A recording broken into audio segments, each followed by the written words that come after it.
Hey everybody, this is Izzy here coming to you with another review. It is focused on one of my favorite horror film series of all time, the Halloween franchise. Most people are very well aware of the first Halloween that came out in 1978 is my favorite horror film of all time. The second film, while not up to the standards of what the first film presented as far as being a classic is concerned, it is still a very monumental, influential sequel. The third film, Halloween 3: Season of the Witch, more or less a guilty pleasure. A lot of people didn't particularly care for it since it didn't focus on nor include the iconic horror film slasher Michael Myers.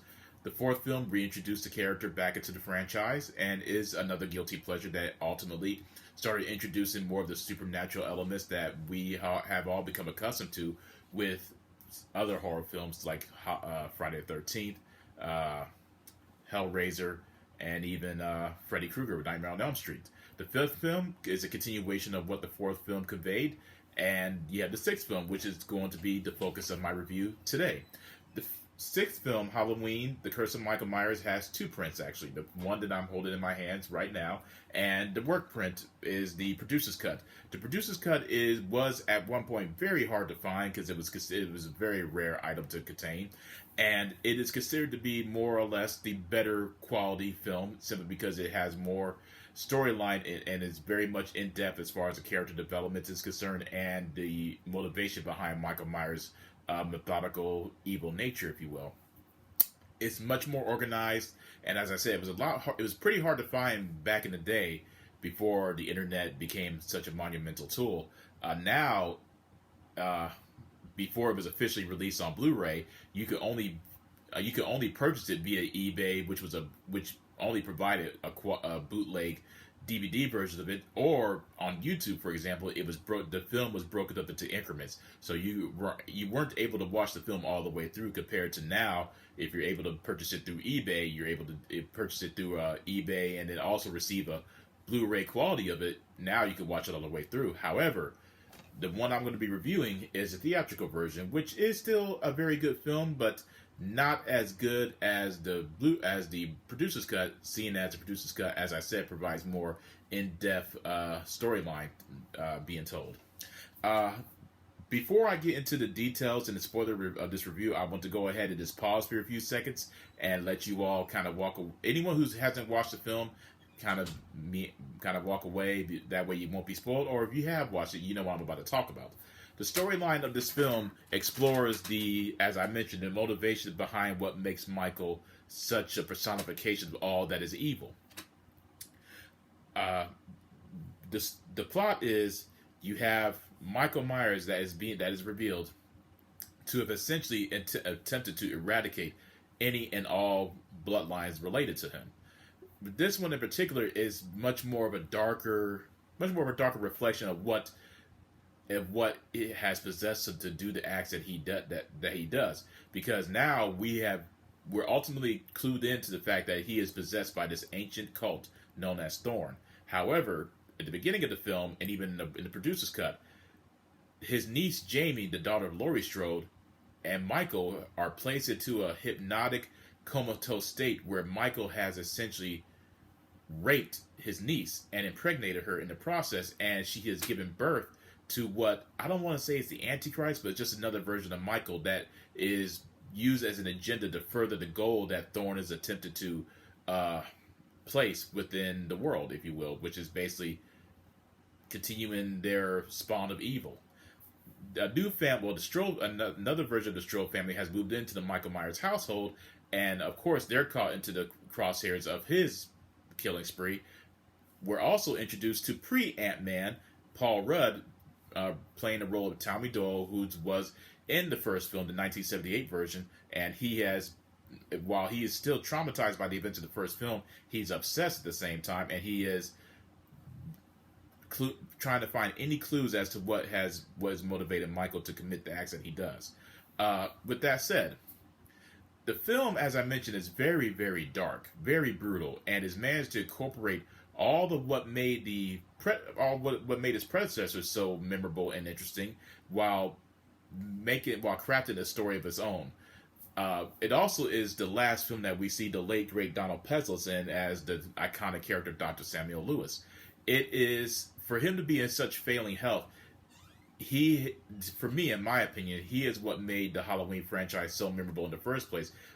Whenever I write my reviews on Facebook and I talk about iconic heroes or iconic villains and how sometimes your story is only as good as your hero and your villains, and without a proper hero, without a proper villain, you don't necessarily have a good story from my perspective. Dr. Samuel Lewis is such a monumental and important character, is that's what makes the story go, and you still feel his presence within future films. Now, you take him out of the sequels, you take him out the fourth film, the fifth film, and even this one, it's not as good as it is because without Dr. Loomis, the story isn't as interesting. Even in failing health, Donald Pleasence still has a commanding presence and is a testament to his obvious talents. The film is also very. We've all become familiar with blood and guts in the horror genre overall. With this one in particular, is so much more gruesome. I mean, you discounting the Rob Zombie films, just because we know when it comes to Rob Zombie, we know it's going to be a lot of visceral and blood and guts that's just flat out in your face with such a raw, intense energy. This one is probably one of the more gruesome and bloody ones, as Michael is far more ruthless in this one compared to the other ones that came before him. Not saying he wasn't ruthless, it's just there's so much more of a methodical, more evil content within him compared to the other ones that I just mentioned. It's interesting because when you think about how horror films in general, Michael, we're supposed to be afraid of him because he is a personification of evil. We're not to simply remove the ambiguous nature of his character and add the supernatural element. It doesn't necessarily work with Michael. It worked with Jason and it works with Freddy. Obviously, it works with Hellraiser, Pinhead. With Michael, to simply take a human being that, for whatever reason, decided to kill his sister in the first film and decide, well, let's go ahead and make him possessed. It removes the ultimate fear factor rather than simply, well, why is he still doing the things that he's doing? That ambiguous nature, to me, is far more frightening than simply saying, oh, well, he's possessed by an ancient cult. With that said, Halloween 6, The Curse of Michael Myers, is one of the better Halloween films, in my opinion, since it really dives into more, at least the producer's cut, it dives into more of the character exposition rather than simply leaving the blanks not filled, if you will. The producer's cut obviously goes into much deeper detail, but this one is still entertaining. It's very quality horror entertainment that still maintains a significant, memorable, iconic tone that that most of us have embraced when it comes to the Halloween mythology. The unfortunate thing about this film, and I really hate to say this, it ends, the theatrical cut more still has an ambiguous ending. The producer's cut has such a awesome and memorable twist ending, if you will, that we'll never get the proper conclusion to it, simply because, unfortunately, the Dr. Loomis and Donald Pleasence, unfortunately, he's deceased.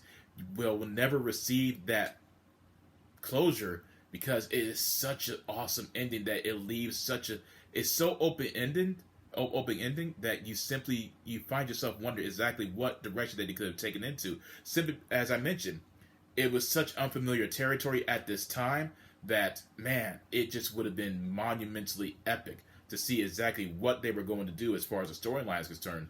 Unfortunately, we'll never be able to receive that sense of continuation of that story. But Halloween 6, still an entertaining, quality horror film that I feel at the time deserves a lot more. I think it deserves a lot more adulation and praise rather than the harsh criticism that it received before.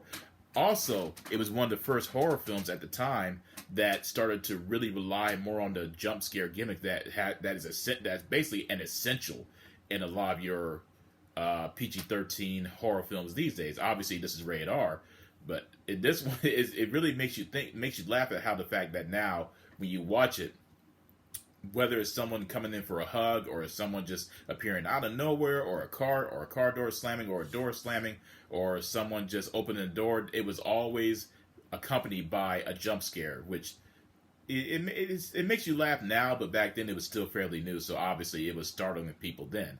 But overall, I have to say Halloween 6, The Curse of Michael Myers, I have to give the theatrical cut a 4 out of 5, just because, again, with the producer's cut, it is a 5 out of 5. As I mentioned, it's just far more inclusive and more character oriented and storyline detailed compared to. I just wish that they had simply released the producer's cut as the actual movie rather than two different cuts, where now you have to purchase the Blu-ray edition just so you could have that cut. But otherwise, I have to say it's a very great film, very horrific, gruesome, and bloody, and just another quality offering within the Halloween mythology. With that said, 4 out of 5 for the theatrical cut, 5 out of 5 for the Blu-ray producer's cut.